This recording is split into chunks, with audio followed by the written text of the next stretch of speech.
All right, it's time as a Vermonter to make an apology, specifically to JD Vance. He came to our state, went to Sugarbush, I've been there before myself several times, in order to go skiing with his family, his wife and his several children. And a small group of Vermonters decided to protest because they're not aware of the fact that skiing is not a political event, number one. And number two, Vance has only been vice president for a very short time and hasn't really, as of yet, done much of anything. It was mainly a Ukrainian protest more than anything else. So my apologies. You've got to understand the situation. Most of these people probably weren't even from Vermont. This is a very touristy state. Most of them were probably New Yorkers or massholes, as we call them. No offense to any Massachusetts subscribers, I'm sure that you're fine, but some Massachusetts residents are fucking assholes. Maybe they were some of the off-hook leftoids from New Hampshire or something like that.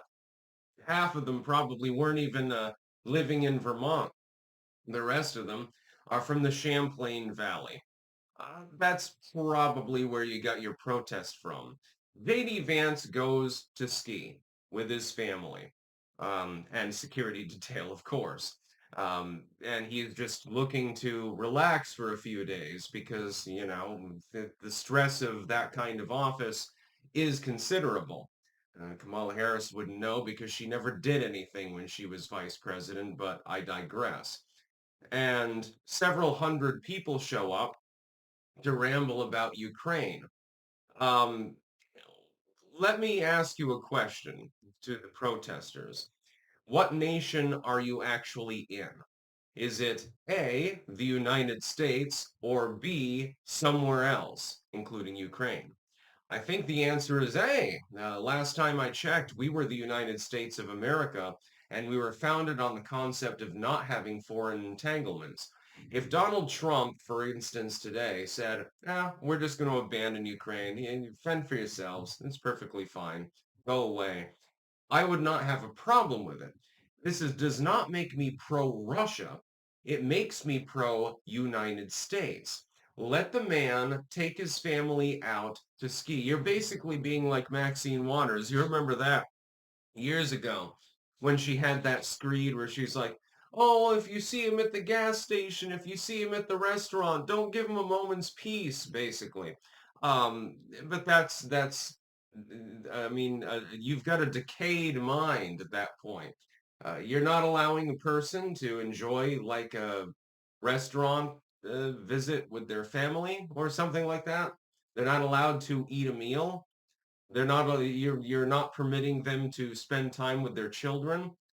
Well, I thought it was about family values and stuff. It's retarded, basically, is what it is. And this unfortunately happened in my home state. Link in the description. You can look that up if you want. Some Vermonters are celebrating this. They do not speak for the average Vermonter. I can assure you, the average Vermonter is down to the earth, grounded, has common sense, and doesn't do this sort of thing. Now, do I support their right to protest JD Vance skiing at Sugarbush? Yeah, I mean, you have the right to protest. Yeah, they weren't being violent or anything like that. Again, you don't get that kind of thing generally speaking in Vermont. You have every right to speak out. I had a few people, some leftoids obviously, speaking out against me, which is also their right, by the way, and insinuating that I was trying to prevent them from having their right to free expression. I have no problem with that. I have my right to free expression, and my platform is a lot larger than any of yours, which makes me very happy. So I would like to extend a personal apology to JD Vance. You were treated badly once you came to my state, and it should not have happened. Literally, they had to, because of security concerns, they had to take him off of his skiing trip along with his wife and children and put him in an undisclosed location. They literally had to abscond from Sugarbush. I'm thinking to myself, Vermont is normally very, it's almost hedonistic at times, actually. Very welcoming of people from out of state. We may call you a flatlander, but that's pretty much the only thing that we're going to do. And that depends on the location that you're from, by the way. Vermont is a touristy state. We pride ourselves on being very cosmopolitan towards people, especially within the New England area, but in general.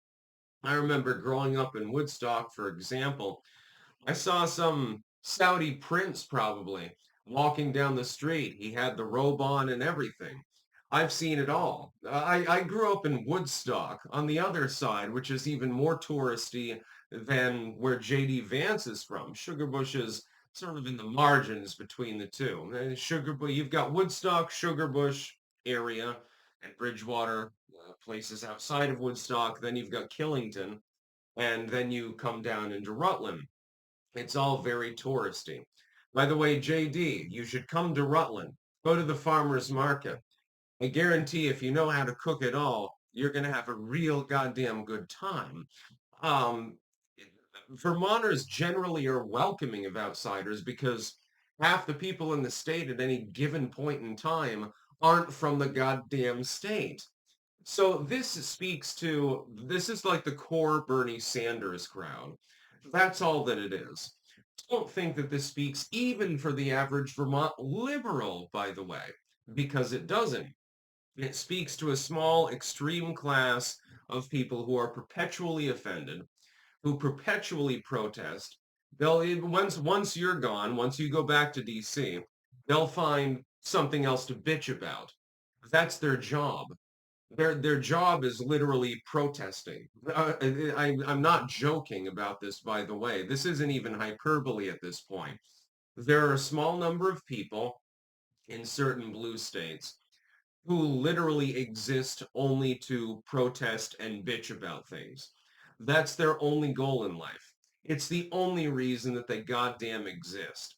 So I'm extending a personal apology to JD Vance. I'm sorry that your skiing vacation was, slightly delayed or possibly outright ruined by these people because it does not speak to the general atmosphere of Vermont. The general atmosphere of Vermont is, hey, I just made pickles. The general atmosphere of Vermont is, here, look at the tomato plants that I'm growing, and stuff like that. It's a rock ribbed, actually. It's very interesting that a bunch of leftoid hippies decided to move into the state. It's like, you're kind of a fish out of water at some point now, aren't you? But yeah, they managed to fuck around with JD Vance's vacation. It's like he's not here to deliver a stump speech.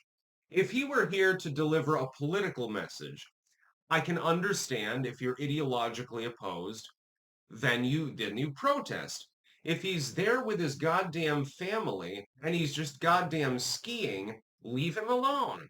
The same is true of any other public official. Look, I crucify these people on a regular basis. But if Bernie Sanders comes to Rutland to go to the farmer's market, I'm not going to harass him. It's like, ideologically, I'm 90% opposed to you, but you're just buying like mushrooms to saute or something like that. I'll shake your goddamn hand. Why would you harass a person, even a public official, unless they're absolutely decrepit, if they're doing something completely innocuous? He's not currently beating the shit out of an immigrant. He's not currently deporting someone. He's literally just trying to ski. The only other problem is I think he's downhill skiing, which I have a problem with because it's boring as fuck. Now, snowshoeing, that's the only winter sport that I will engage in. That's about all. Peace out.